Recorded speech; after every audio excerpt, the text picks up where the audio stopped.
إنا أعطيناك الكوثر. بسم اللہ الرحمن الرحیم. السلام علیکم ورحمۃ اللہ وبرکاتہ. آج ہم سیکھیں گے سورۃ الکوثر مکمل تجوید کے ساتھ انشاءاللہ. اگر آپ پوری ویڈیو دیکھیں گے تو آپ کو جلدی سمجھ آئے گا. اگر آپ سکپ کر کے دیکھیں گے تو آپ کو آدھا ادھورا سمجھ آئے گا اور پڑھنے سمجھنے میں مشکل ہوگی.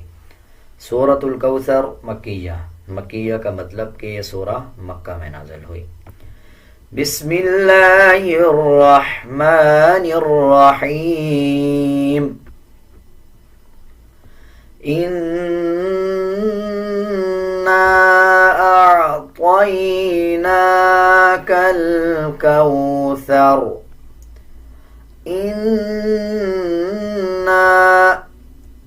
نون کے اوپر شد ہے، غنہ کیا جائے گا اور غننے کی آواز کو ناک سے نکالا جائے گا.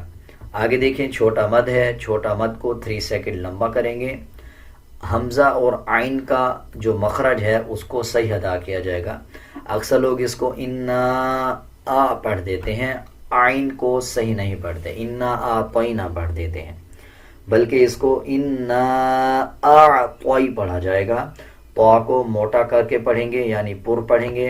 نون کے اوپر کھڑا زبر ہے، 1 سیکنڈ لمبا کیا جائے گا. وقف کرتے ہوئے را کو پر یعنی موٹا پڑھا جائے گا. سا نرم حروف میں سے ہے، سا کو نرم پڑھا جائے گا. اِنَّا أَعْطَيْنَاكَ الْكَوْثَرَ. إِنَّا أَعْطَيْنَاكَ الْكَوْثَرَ فَصَلِّ لِرَبِّكَ وَانْحَرْ. صاد کو پر یعنی موٹا پڑھا جائے گا. لام پہ شد ہے. جب شد والا کوئی بھی الفاظ آ جائے یعنی کسی الفاظ کے اوپر شد آ جائے تو اس الفاظ کو مضبوطی کے ساتھ پڑھا جاتا ہے، پچھلے الفاظ کے ساتھ ملا کے پڑھا جاتا ہے. اسی طرح اگر نون اور میم کے اوپر شد آ رہا ہو تو غنہ کیا جاتا ہے.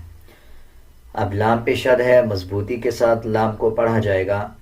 را کے اوپر زبر ہے. جب را کے اوپر زبر یا پیش آ جائے تب را کو پر یعنی موٹا پڑھا جاتا ہے.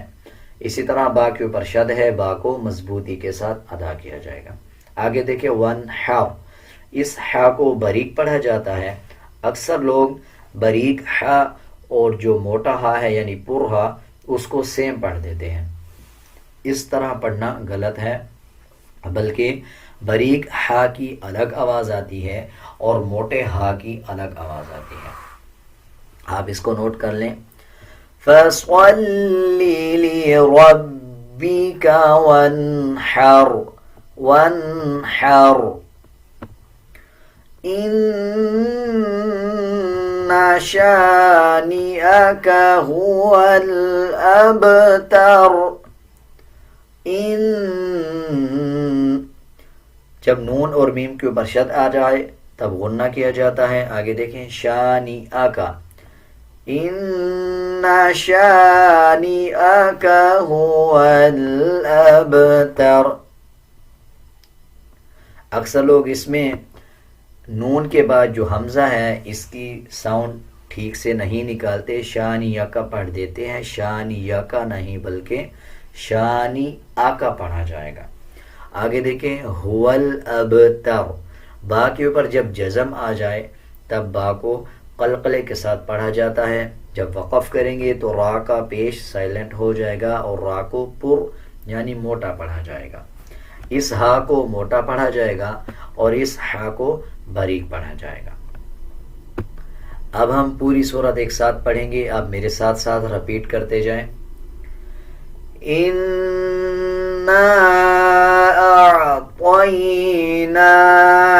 الْكَوْثَرَ فَصَلِّ لِرَبِّكَ وَانْحَرْ. إِنَّ شَانِئَكَ هُوَ الْأَبْتَرُ. امید ہے آپ کو سورۃ الکوثر اچھی طرح سمجھ آ گئی ہوگی۔ اگر آپ کو کچھ سمجھ نہیں آیا یا آپ کچھ پوچھنا چاہتے ہیں تو آپ کومنٹ سیکشن میں پوچھ سکتے ہیں۔ اگر آپ کو میرا یہ طریقہ سمجھانے کا اچھا لگا یا اچھا نہیں لگا، آپ اپنی کوئی رائے دینا چاہتے ہیں تو آپ کومنٹ سیکشن میں ضرور بتائیں۔ آج کے لیے اتنا ہی، ملتے ہیں ایک نئے سبق کے ساتھ۔ اللہ حافظ۔